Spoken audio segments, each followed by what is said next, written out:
Hello everyone, myself Harshit and I am welcome you all to all my pretty सा channel हर्षित medical zone.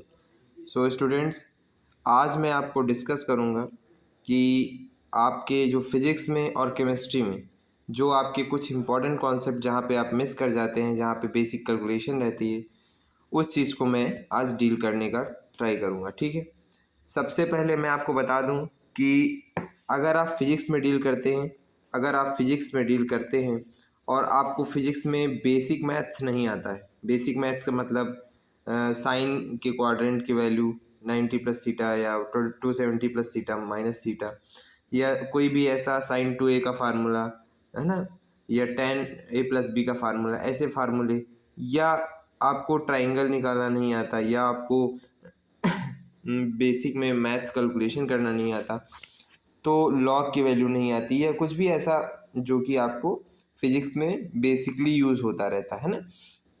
तो ये basic purpose इस class को बनाने का ये है मेरा कि आप इजीली उन फिज़िक्स की चीज़ों को टैकल कर पाएँ, उन फिज़िकल केमिस्ट्री की चीज़ों को टैकल कर पाएँ जिन्हें बच्चे टैकल नहीं कर पाते हैं। इसके लिए मैंने आज एक बुक चुनी है जिसे मैं खुद ही अपने क्लास 11th-12th के टाइम पे इसको अच्छे से यूज़ करता था। फ़िलहाल तो पहले इतना न्यू एडिशन नहीं था, लेकिन अब इसका न्यू एडिशन आ गया है जो कि काफ़ी बढ़िया एडिशन है। पहले मैं एमआर सर से पढ़ता था, है ना? तो मैंने उन्हीं का एमआर सर की एक बुक है जिसे हम लोग एमआर सर की एक बुक है जिसे हम लोग फिज़िक्स मेड ईज़ी कहते हैं। ये देखिए, इसका नाम भी लिखा हुआ है यहाँ पे, है ना? समझ रहे हैं मेरी बात को? तो इस बुक से हम लोग बेसिक मैथ्स के कुछ इम्पॉर्टेंट फार्मूले जो मुझे लगता है कि आपको हर जगह यूज़ करने पड़ते हैं, उनको हम लोग डिस्कस करेंगे। बिल्कुल क्लास में फोकस बनाए रखिएगा। जो मेरे स्टूडेंट हैं जिनको मैं क्लास में भेजूँगा वो इसके नोट्स बना के मुझे कल या मंडे को दिखा देंगे, है ना? ये जब भी आप क्लास देखें तो बेसिक नेसेसरीज़ ये हैं कि आप पेन और कॉपी लेकर बैठें और क्लास को क्लास की तरह देखें, ना कि कोई वीडियो गेम्स या कोई प्ले मूवी की तरह, है ना? तो चलिए स्टार्ट करते हैं।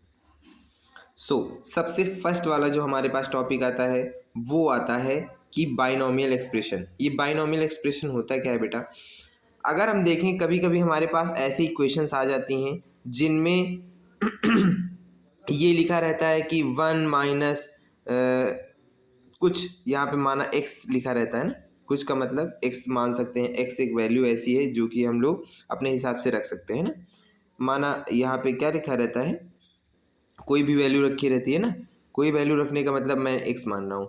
अगर इसके पावर में 3 लिखा हुआ है, 5 लिखा हुआ है, या कुछ भी लिखा हुआ है, माना 1 माइनस एक्स की पावर 200 लिखा हुआ है बेटा, तो क्या आप इसको 1 माइनस एक्स की पावर 200 का मतलब क्या हुआ बेटा? आपको तो पता ही होगा, है ना? इसका मतलब हुआ बेटा कि 1 minus x multiply with 1 minus x, इसको कितनी बार? 200 टाइम्स मल्टीप्लाई करना। लेकिन हमारे लिए पॉसिबल तो है नहीं बेटा। ये अगर हमारे पास पॉसिबल नहीं है तो इसका हमें एक सिंपल सा फार्मूला याद करना है बेटा। वो कौन सा फार्मूला है कि हमें जिसकी जितनी पावर दी गई, माना कि हमारे पास 1 प्लस एक्स की पावर 3 दी गई है ना, तो हम इसे क्या कर सकते हैं कि हम इसे 1 प्लस 3x कॉमनली लिख सकते हैं। किस थ्योरम के अनुसार? बाइनोमियल थ्योरम के अनुसार। ठीक है, क्लियर है सबको? तो ये पहली इक्वेशन थी, या पहला हमारे पास रूल था जिसे हमने अब समझ लिया है कि कोई भी ऐसी इक्वेशन जिसके ऊपर कोई पावर लिखी हो, और लेकिन एक कंडीशन है इसकी बेटा। ये देखो यहाँ पे कंडीशन लिखी हुई। कंडीशन ये है, ये पूरा आप नोट करेंगे, जहाँ से जहाँ तक मैं बता रहा हूँ वहाँ से पूरा नोट करेंगे, यहाँ से यहाँ तक आपको नोट करना है ना। ये फर्स्ट आपका रूल है। फर्स्ट 5 रूल अभी मैं डिस्कस करूँगा, उसके बाद पार्ट 2 में ये फर्स्ट सेकंड 5 रूल डिस्कस करूँगा। तो फर्स्ट 5 रूल में पहला रूल बाइनोमियल थ्योरम का है। इसमें मैंने आपको ये बताया कि अगर किसी होल ब्रैकेट के ऊपर पावर लगी हुई तो इसे कैसे हम लोग बाहर निकाल के रखते हैं। इसके पहले की बात ये बता दूं आपको कि ये जो x की वैल्यू हो वो कैसी वैल्यू हो? वो x की वैल्यू बहुत छोटी हो। किससे? बहुत छोटी हो 1 से। मतलब जो भी संख्या में वो आप जोड़ रहे हैं उसमें उस x की वैल्यू काफ़ी छोटी हो, यानी कि x is very very very less than 1, है ना? तब हम ये थ्योरम अप्लाई करेंगे। ठीक है बेटा, चलिए आगे देखते हैं।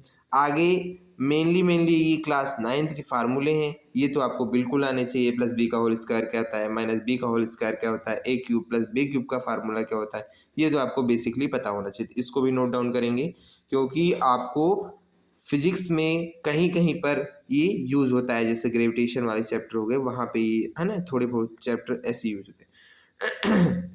अब एपी सीरीज़ का कहाँ पे यूज़ होता है बेटा, एपी सीरीज़ का आप यूज़ देखेंगे कि आपको माना कोई मास m1 दिया है, कोई मास m2 दिया है, उसकी बीच की दूरी इतनी है बेटा, माना a1 या 1 है ना। उसके बाद आपसे बोल दिया कि बेटा इसको ऐसी ऐसी लोकेशन पर रखिए कि जिससे इसकी वैल्यू दुगनी होते जाए, यानी कि इसमें कोई एक्स फैक्टर जोड़ते जाएं हम, जो कि बाद में 2x हो जाए, बाद में 3x हो जाए, है ना। ऐसी वैल्यू रखते जाइए और उसकी दूरी के हिसाब से उसमें कितना बल लगेगा ये बताइए, कितना फोर्स वो जनरेट करेगा ये बताइए। तो उस कंडीशन में आपको डिस्टेंस कैसे निकालनी रहेगी, उस कंडीशन में डिस्टेंस आपको इसी फार्मूले से निकालनी रहेगी, जो कि आपका अर्थमेटिक प्रोग्रेशन का फार्मूला होता है। तो हेडिंग डालेंगे अर्थमेटिक प्रोग्रेशन और उसमें ये फार्मूला लिखेंगे, जिसमें आप ए प्लस डी, ए प्लस 2d, ए प्लस 3d, ए प्लस 4d ऐसी आप वैल्यू लिखेंगे। ये एक अर्थमेटिक प्रोग्रेशन है, यानी कि अर्थमेटिक अर्थ से धीरे धीरे इसमें 1 2 3 4 5 6 जुड़ता जाएगा। तो अगर नेक्स्ट टर्म की बात करें तो वो कौन सा होगा, प्रीवियस टर्म, यानी कि अगर इस टर्म की बात करें, इस टर्म में previous term a plus d, sorry previous term क्या हो जाएगा ए, और कॉमन डिफरेंस कितना हो जाएगा डी का, कितना बेटा, क्योंकि हर चीज़ में अगर मैं डी बार बार ऐड कर रहा हूँ तभी तो 2d हो रहा है, फिर डी ऐड करूँगा 3d होगा, फिर डी ऐड करूँगा 4d हो जाएगा, है ना।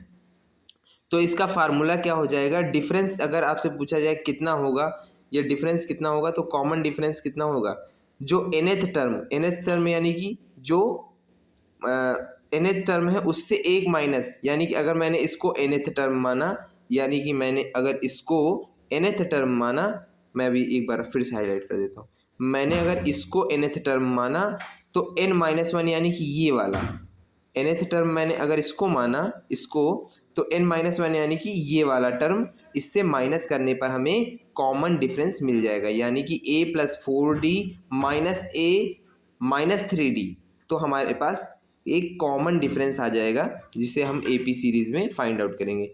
लेकिन उस कॉमन डिफरेंस को फिर एक फार्मूले में रखना है, जिसे हम लोग लास्ट टर्म निकाल सकते हैं। अगर मुझसे पूछ लिया गया कि वो लास्ट डिस्टेंस क्या थी जहाँ पर लास्ट में पार्टिकल रखा था, तो हमें ये फार्मूला लगाना पड़ेगा, जिसकी वैल्यू होगी t is equal to a plus n-1 multiply with D.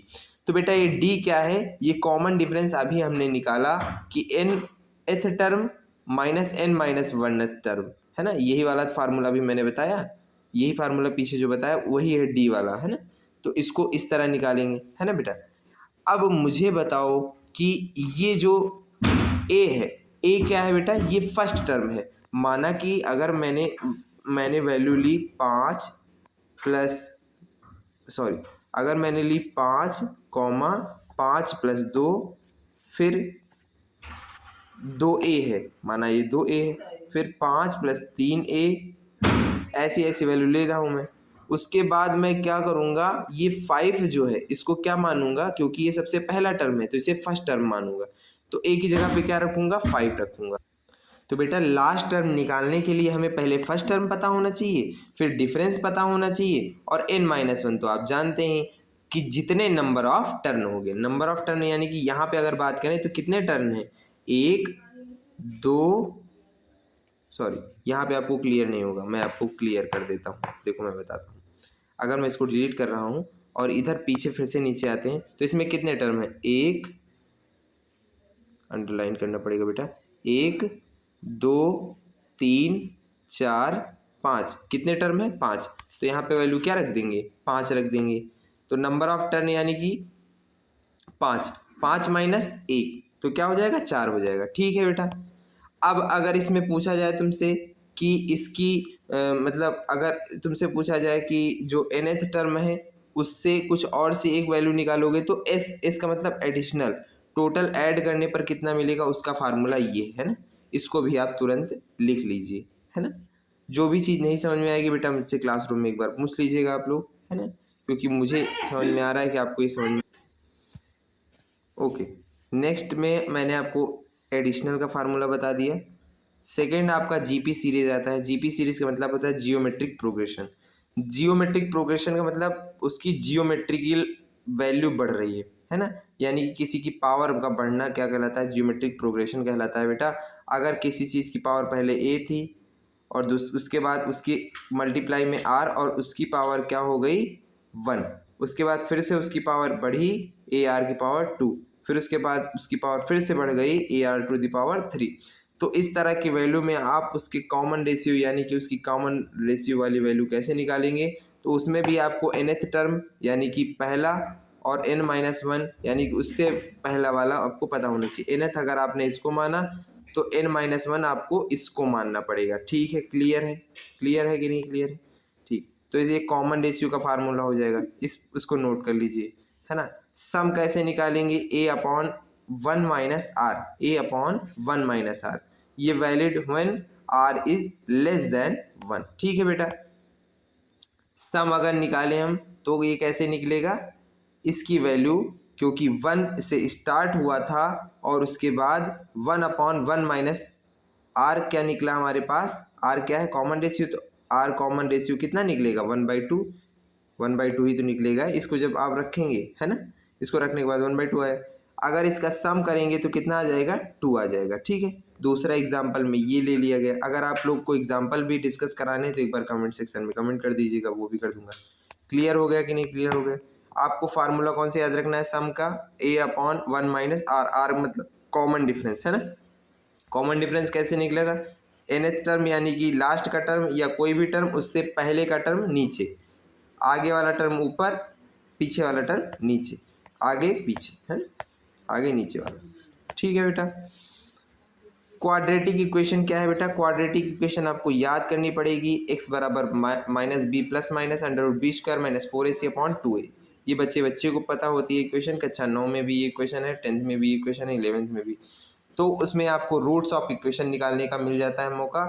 अगर कोई भी ऐसी इक्वेशन है जो कि क्वाड्रेटिक इक्वेशन नहीं है या ऐसी इक्वेशन है जिसका आपको गुणनखंड नहीं मिल रहा है, तो आप उसके रूट्स कैसे निकालेंगे, श्रीधराचार्य सूत्र से, है ना। इसी क्वाड्रेटिक इक्वेशन के लिए श्रीधराचार्य सूत्र कहते हैं ना।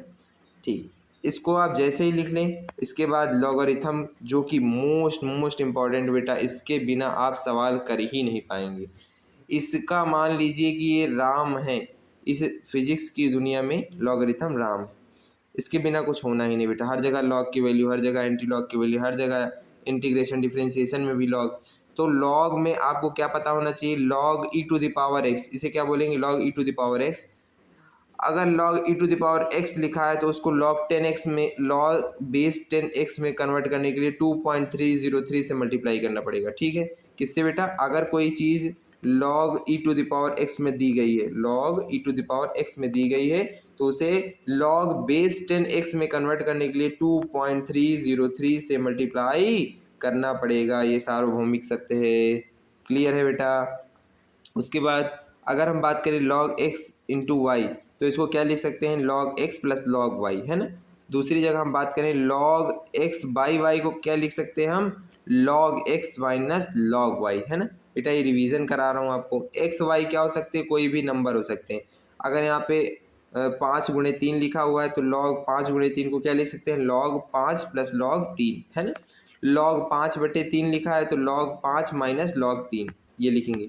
आगे का फार्मूला क्या है बेटा, देखो log base y to the power x, है ना, log बेस वाई एक्स, इसको क्या लिखेंगे 1 upon log base x y, है ना। समझ रहे हो ना, अगर बेस चेंज करना है तो 1 अपॉन कर देंगे। अगर log e to the power x की पावर माइनस 1/2 1/n लिखा है या 1/2 कुछ भी हो सकता है, तो वो चीज़ उठ के आगे आ जाती है, तो 1/n से मल्टीप्लाई हो जाएगी log बेस ई एक्स, है ना। अगर log base e x to the power n लिखा हुआ है तो n आगे आ जाएगा, यानी कि अगर लिखा हुआ है log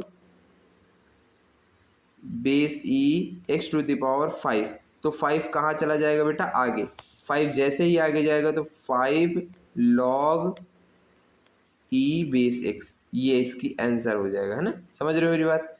इस पर अगर आपको क्वेश्चन सॉल्व करने बताने हैं तो आप एक बार कमेंट करिएगा, मैं आपको क्वेश्चन सॉल्व करके दिखाऊंगा, है ना। ठीक है, अगला हमारे पास कौन सा इंपॉर्टेंट फार्मूला आ जाता है, log base b a multiply with log base a b, है ना। इसकी वैल्यू हमेशा 1 होती है।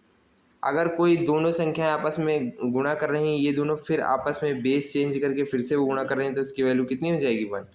ठीक है बेटा, किसी की भी पावर अगर 1 है, किसी की पावर अगर log 2 to the power 2 log base 2 to the power 2 है, तो उसकी वैल्यू हमेशा 1 हो जाएगी। यानी कि जो चीज़ की वैल्यू वही उसकी पावर बन जाए तो वो उसका वैल्यू कितना हो जाएगा, 1 हो जाएगा। log base e to the power 1 की वैल्यू हमेशा 0 होती है, ठीक है। log base 10 to the power 2 की वैल्यू 0.30 होती है। ये सब आपको नोट डाउन करने बेटा, जितने मैं आपको बता रहा हूँ सब नोट करने हैं, समझ रहे हो मेरी बात। 15-15 मिनट की वीडियो बनेगी खाली। log base 10 to the power 1, log base 10 to the power 1 की value 0, log base 10 to the power 3 की value 0.48, log base e to the power sine theta की वैल्यू साइन थीटा की वैल्यू साइन 90 की value 0। अब इसको जब हम add करेंगे, अगर हमें log की वैल्यू पता होंगी तो इसका वैल्यू 2 आ जाएगा, ये हमें पता है ना। ठीक है, एंटी लॉग का कंसेप्ट अगली बार पढ़ाएंगे। क्यों? क्योंकि 5 कंसेप्ट मैंने कवर करने के लिए बोले थे बेटा, वो कवर हो चुके हैं। Thank you for watching this video. Please hit the like button and share and subscribe.